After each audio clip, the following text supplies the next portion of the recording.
So now we've had a chance to have a look at the fundamentals of each of the four major departments we're going to be interacting with. So what we're going to do now is to work to a brief. So we're going to pretend we've got a client and they've come in and they've given us a brief. So we're going to go through each department and try to match that brief as closely as we can using only those tools. So our brief is, a lonely man waits to meet someone. It's quite simple, but we can work with it quite well. So what we're going to look at first is the camera department again. So I'm going to go out and we have a camera here, but what I'm going to do is up in the outliner here, I'm going to click X to close the search, and I'm just going to search camera just to make sure this is the only one. Select it there and hit delete. We're going to start from scratch. So now if you're like me and you prefer working with this place actors, you can look over here, or you can go up to where we have this little plus icon and we can find under cinematic, we can go there and then do Cine Camera Actor.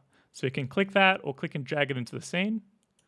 But if you're like me and you like this window here, you can bring that up by going Place Actors Panel, just there. And then on this little clapperboard, you can hit Cinematic and drag in a camera this way. So I'm going to delete both of those, drag in a new camera and bring it up. Now the first thing you should do when dragging in something like a camera in the scene that we're going to want to reference a lot later is to rename it. So up the top right here in our outliner, if we click on this text right here where it says Cine Camera Actor 6, we can rename it and give it a much more useful name.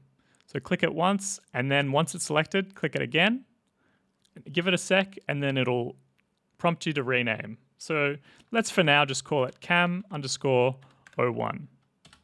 Enter. Now our camera's pointing off in a different direction, but let's try and frame it. So we can do what we did before, select it, press E, rotate it around. But honestly, I prefer to work in the other way we showed, where we go up to here to perspective, and then we go to place cameras, and we know it's camera 1, so we just click that one. So now, hold in right click, we can use our normal navigation methods to get a nice frame in. So I'm thinking something like this could look cool. But you know what? I want a wider lens to make this man feel like he's more separate from everything else. So to do that, we can go down to current focal length down the bottom right here, making sure we've got our camera selected, and we can change the lens. Now, maybe an 18 would be nice. So an 18 is going to be a much wider lens, and it's going to mean that everything in our scene is much more pushed out. I'm going to push in, so I'm going to hold right click, W in, and I want to frame in, I like down here on the table. So I'm just using QEWASD while holding right click, WWW, just moving in. And I kind of actually prefer an angle like this. Maybe I'll get the whole couch in frame on the sides there. If we get some nice foreground. There, that's not too bad. So our focus is way off. As we said before, its default is set to some crazy distance. So I'm going to grab my eyedropper and click it on my character. But I'm going to click it on his chest. And now our focus plane, if we want to double check, it's set roughly there. It's actually set on his knees, so let's push that back a bit. There we go. And then I'm going to undraw that. Now there's something important to note about the rule of thirds.